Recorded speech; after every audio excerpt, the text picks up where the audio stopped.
आज की इस वीडियो में हम हिंदी व्याकरण स्टार्ट करने जा रहे हैं। ठीक है, आज से हम लगातार हिंदी व्याकरण के जो तरह तरह टॉपिक्स है, उस टॉपिक्स को हम लोग बहुत ही डीपली तरीके से पढ़ेंगे और उनमें आने वाले जो इंपॉर्टेंट क्वेश्चन होगा उन क्वेश्चन को भी देखेंगे कि किस तरह से हमारे एग्जाम में इंपॉर्टेंट होता है। ठीक है, आप किसी भी कक्षा के क्यों ना हो, आपके लिए ये हिंदी व्याकरण जो इंपॉर्टेंट रहेगा, क्योंकि हर एक एग्जाम में इसके बारे में पूछा जाए। ठीक है, तो चलिए बिना देरी के हम लोग स्टार्ट करते हैं। देखिए, आज हम लोग पहले स्टार्ट करेंगे कि व्याकरण क्या है, और व्याकरण के जो पहला पार्ट रहेगा जो हम लोग यहाँ पे ज्यादा डिस्कस करेंगे, वो भाषा के बारे में देखेंगे। यानी भाषा किसे कहते हैं, भाषा के कितने रूप होते हैं। ठीक है, ये तरह तरह की बातें जो होगी यहाँ पे हम लोग देखेंगे। ठीक है, तो सबसे पहले देखिए कि व्याकरण क्या है, व्याकरण किसे कहते हैं, याद रखिए। देखो, किसी भी भाषा को आप अगर शुद्ध शुद्ध लिखना चाहते हो, है ना, शुद्ध शुद्ध लिखना चाहते हो, उसका कुछ ना कुछ क्या होता होगा, एक नियम होता होगा। ठीक है, आप कोई भी भाषा आप सीखिए या फिर कोई भी चीज बोलना चाहते हो, तो आपको बोलने के लिए क्या चाहिए, एक नहीं, शुद्ध शुद्ध आपको बोलना है, सही तरीके से बोलना है, तो उसके कुछ नियम होते हैं।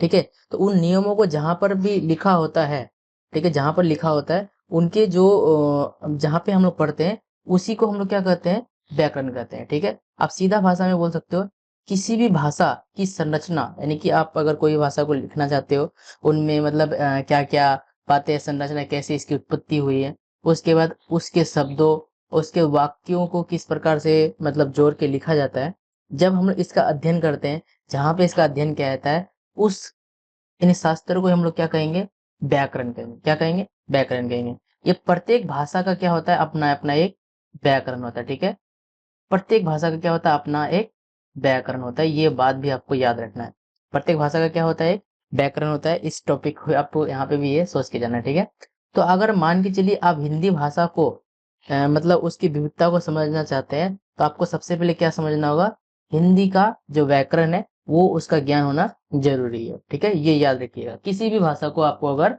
सीखना हो तो आपको व्याकरण जरूरत पड़ता है। तो मान के चलिए कि आप हिंदी भाषा सीखना चाह रहे हो, तो हिंदी भाषा सीखने के लिए आपको क्या चाहिए, हिंदी व्याकरण का ज्ञान होना जरूरी होता है, बहुत ही ज्यादा इंपॉर्टेंट होता है। मान लेते हैं कि आप अगर अंग्रेजी भाषा सीखना चाहते हो, तो आपको इंग्लिश ग्रामर का ज्ञान होना जरूरी है। ठीक है, तो इस तरह से जो ना ये इंपॉर्टेंट हो जाता है ग्रामर। ठीक है, ये ग्रामर बोलिए, व्याकरण बोलिए। ठीक है, देखो यहाँ पे भी लिखा हुआ है, व्याकरण क्या होता है, भाषा का एक विज्ञान है।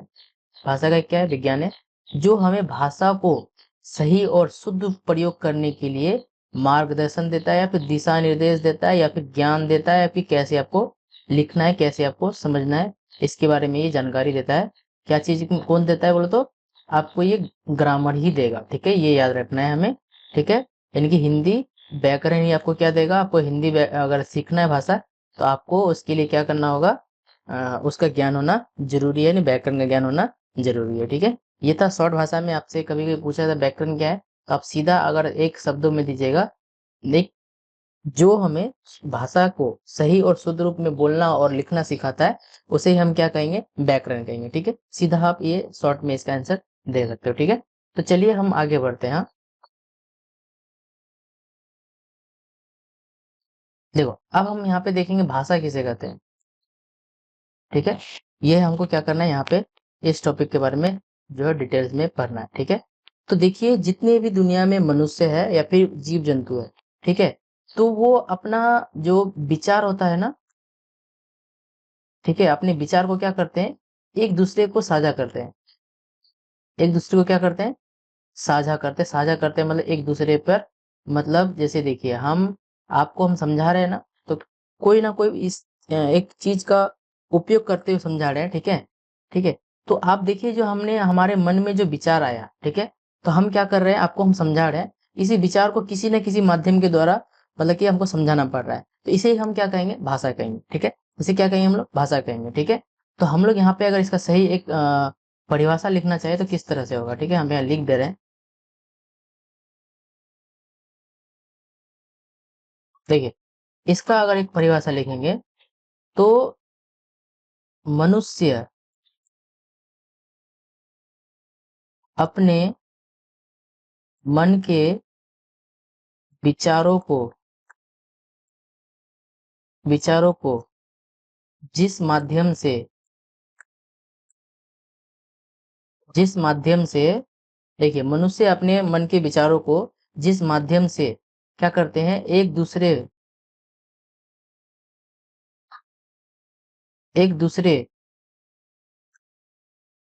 के पास प्रकट करते हैं,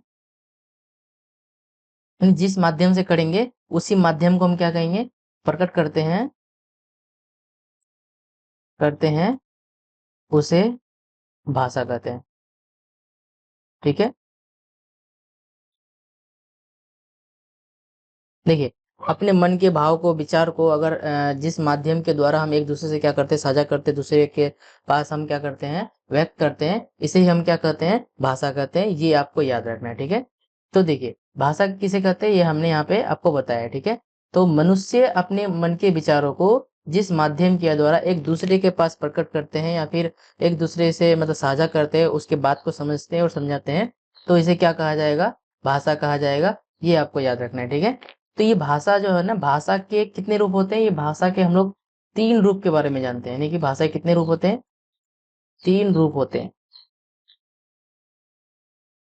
भाषा के कितने रूप होते हैं, 3 रूप होते हैं। ये आपको ये भी बात को याद रखना है, क्योंकि यहाँ से भी क्वेश्चन आता है। ठीक है, पहला होता है,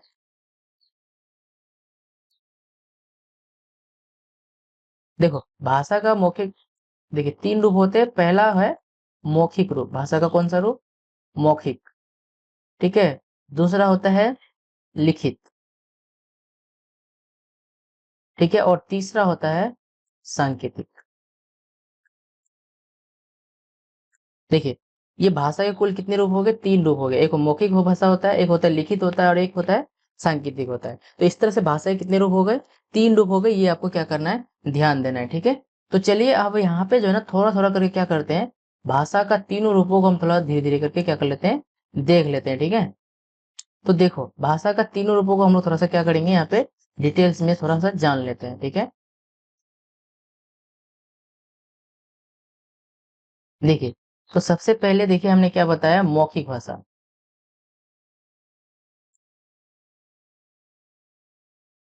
अब ये बताइए कि मौखिक भाषा किसे कहते हैं। ठीक है, तो मौखिक भाषा किसे कहा जाएगा, देखिए मौखिक भाषा उस भाषा के रूप को कहेंगे हम लोग, जहाँ पे ये जो अपने मन के भाव के विचारों को बोल करके और सामने वाला सुन करके जब समझता है और समझाता है, तो इसे क्या कहा जाएगा, इसे हम कहेंगे कि ये भाषा का क्या है, ये मौखिक रूप है। भाषा का कौन सा रूप है, मौखिक रूप है। ठीक है, याद रखिएगा।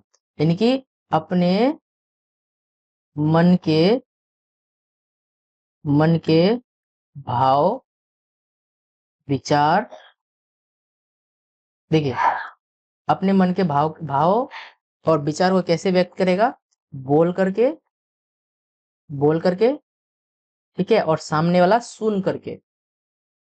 जब ये अपने मन के भाव के विचारों को हम प्रकट करता है, तो उसे हम क्या कहते हैं, ये भाषा का मौखिक रूप कहते हैं। भाषा का कौन सा रूप कहते हैं, यहाँ पे इसको मौखिक रूप कहते हैं। ये आपको याद रखना है।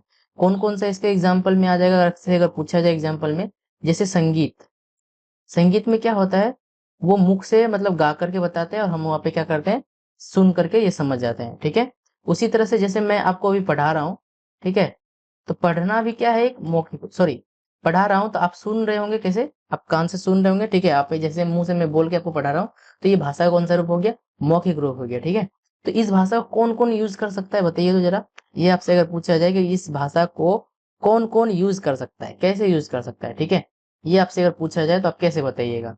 तो ध्यान रखिएगा कि इस भाषा को यूज करने के लिए व्यक्ति में सिर्फ 2 गुण नहीं होना चाहिए। एक व्यक्ति गूंगा नहीं होना चाहिए, क्या नहीं होना चाहिए, गूंगा नहीं होना चाहिए, और दूसरा बहरा नहीं होना चाहिए। ठीक है, तो बाकी इस भाषा का उपयोग जो है ना बाकी सभी कोई कर सकते हैं। सिर्फ व्यक्ति क्या नहीं होना चाहिए, गूंगा नहीं होना चाहिए, और एक बहरा नहीं होना चाहिए। ठीक है, 2 ही शर्त है यहाँ पे जो नहीं होना चाहिए, बाकी सभी को इस भाषा का इस्तेमाल कर सकता है। ठीक है, तो ये हो गया मौखिक रूप। एक होता है लिखित,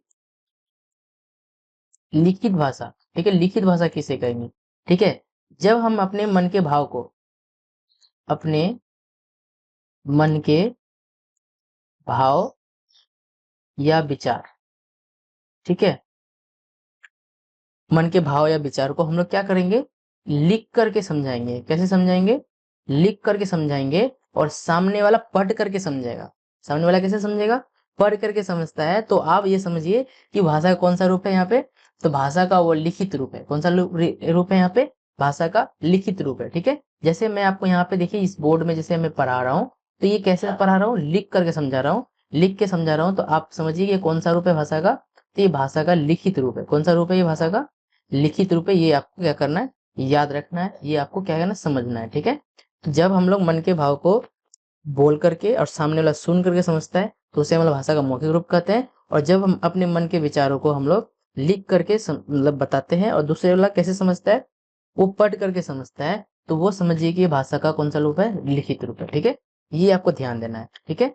तो इसका एग्जाम्पल अगर पूछा जाए तो एग्जाम्पल में क्या क्या आएगा? ठीक है। जैसे हम लोग चिट्ठी, पत्र जिसको बोलते हैं हम लोग, तो ये कैसे समझते हैं हम लोग? तो ये देखिए, चिट्ठी में मन के भाव को बोलिए या फिर कोई भी चीज क्या लिखा हुआ है। जैसे हम लोग किताब पढ़ रहे होते हैं तो किताब में क्या सभी चीज लिखा हुआ है। ठीक है। लेकिन हम उसको कैसे जान रहे हैं? वो पढ़ करके हम समझ रहे हैं। पत्र में, न्यूज़पेपर में। ठीक है। अब जैसे यहाँ पे मैं आपको बता रहा हूँ यहाँ पे क्या लिखा हुआ है, तो आप यहाँ पे लिख के मैंने बता दिया है, लेकिन आप कैसे समझेंगे? उसको पढ़ के समझेंगे। ठीक है। ये इसकी क्या हो जाएगी? भाषा का दूसरा रूप हो जाएगा, जिसको हम लोग कहते हैं लिखित भाषा कहते हैं। ठीक है। तो ये चीजें हो गई यहाँ पे, इसके बारे में हो गया। ठीक है। उसके बाद तीसरा हमने बताया आपको सांकेतिक। ठीक है। भाषा का कौन सा रूप? सांकेतिक रूप। ठीक है। एक सेकंड यहाँ पे जो ना इसको इरेज कर दे रहे हैं, क्योंकि यहाँ पे ज्यादा जगह नहीं होता है, इस कारण से दिक्कत होता है। ठीक है। तीसरा रूप। ठीक है। इसको हम लोग बोलेंगे सांकेतिक। ठीक है। यानी जिसको इंग्लिश में कहते हैं सिंबॉलिक। देखो, कभी कभी हम लोग क्या करते हैं अपने, जब हम लोग अपना मतलब कोई भी काम यानी कि मन के भाव को इशारे के द्वारा, किसके द्वारा? इशारा के द्वारा, कोई चिन्ह या फिर प्रतीक के द्वारा अपना विचार क्या करते हैं? प्रकट करते हैं। इशारा के द्वारा कर देते हैं। कोई जैसे मान के चलिए कि हम लोग बताएं उधर जाओ, उधर। ठीक है। तो उधर जाओ मतलब क्या? मतलब हम इशारा करके बता रहे हैं। ठीक है। बोले यहाँ आओ, तो हम क्या बता रहे हैं? यहाँ आने के लिए कह रहे हैं, यानी इशारा से कह रहे हैं। ठीक है। तो ऐसे भाषा का जब हम लोग मतलब उपयोग करते हैं तो उसे क्या कहा जाता है? उसको हम लोग कहते हैं ये सांकेतिक भाषा का रूप में इसका इस्तेमाल करते हैं। ठीक है। तो ये हो गया। और इसका एग्जाम्पल में अगर पूछा जाए तो बहुत सारे सिंबल देखे होंगे। आप रास्ता चलते हैं तो वहां पे आपको देखिएगा कहीं पे प्लस का साइन लिखा हुआ है। ठीक है। उसके बाद ऐसे लाइन देखे होंगे, कहीं बोर्ड में आपको क्या लिखा रहता है कि जैसे मंदिर बना रहता है वहां पे, वो उसके बाद बस्ता लेकर के बच्चा मतलब दिखाता है कि यहाँ पे बच्चा स्कूल है। तो कई सारे सिंबल होता है जहाँ पे इसका इस्तेमाल किया जाता है। ठीक है। और इस भाषा का उपयोग कौन व्यक्ति नहीं कर सकता है? तो मेरे ख्याल से जो सिर्फ जो अंध व्यक्ति होंगे वही व्यक्ति इस भाषा का उपयोग नहीं कर पाएंगे, बाकी सभी को इसका इस्तेमाल कर सकते हैं। ठीक है। और लिखित भाषा का इस्तेमाल कौन व्यक्ति नहीं कर सकता है? जो अनपढ़ है। ठीक है। अनपढ़ व्यक्ति जो लिखित भाषा का उपयोग नहीं कर सकता है, क्योंकि लिखित, देखिए, लिखने के लिए पढ़े लिखे का होना जरूरी है, और पढ़ने यानी पढ़ेगा कैसे, उसके लिए भी उसको पढ़ा लिखा होना जरूरी है। ठीक है। तो इस तरह से जो है ना भाषा के जो है ना अलग अलग रूप होते हैं, और अलग अलग मैंने आपको क्या बताया, इसका यूज भी बताया। ठीक है। देखिए, अभी तक हमने क्या पढ़ा कि व्याकरण क्या है। ठीक है। सबसे पहले हमने क्या पढ़ा? व्याकरण क्या है। ठीक है। तो व्याकरण किसे कहते हैं हम लोग? तो व्याकरण कहते हैं हम लोग उस शास्त्र को कहते हैं। ठीक है। ऐसा शास्त्र, शास्त्र जो हमें क्या बताता है? किसी भी भाषा को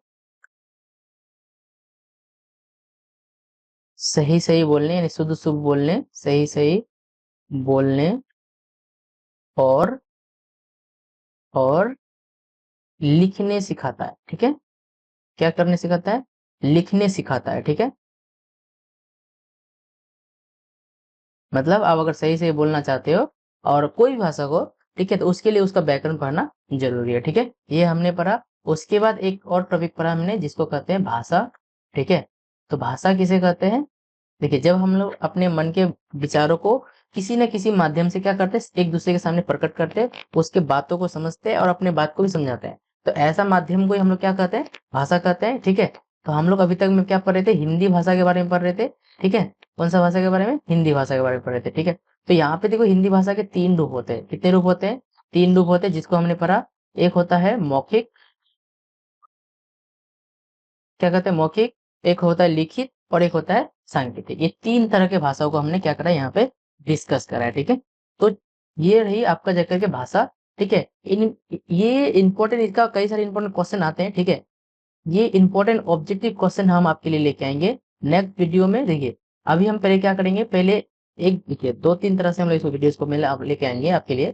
ठीक है, आपके लिए क्या आएगा, जैसे सबसे पहले हम लोग एक्सप्लेनेशन लेके आएंगे, मतलब आपको यहाँ पे पहले हम समझाएंगे भाषा किसे कहते हैं, क्या होता है। और भी हम लोग जाएंगे कि वाक्य क्या है, उसके बाद शब्द वर्ण क्या होता है, ये सब चीज टॉपिक लेके आएंगे। उसके बाद एक अलग से एक वीडियो आएगी जहाँ पे उस वीडियो में क्या होगा, पूरा पूरा यानी ऑब्जेक्टिव जो क्वेश्चन होगा जो हमारे एग्जाम के लिए इंपॉर्टेंट रहेगा, वो क्या होगा यहाँ पे हम आपके लिए लेके आएंगे, जो आपके लिए क्या होगा बहुत ज़्यादा हेल्पफुल रहेगा, ठीक है। तो चलिए मिलते हैं हम नेक्स्ट वीडियो में फिर, ठीक है। और अगर ये पूरा वीडियोस आपने देखा, अगर लग रहा है कि ये आपको समझ में आ गया है, तो आप एक बार लाइक भी जरूर कर दीजिए, ठीक है। मिलते हैं आपको नेक्स्ट वीडियो में फिर।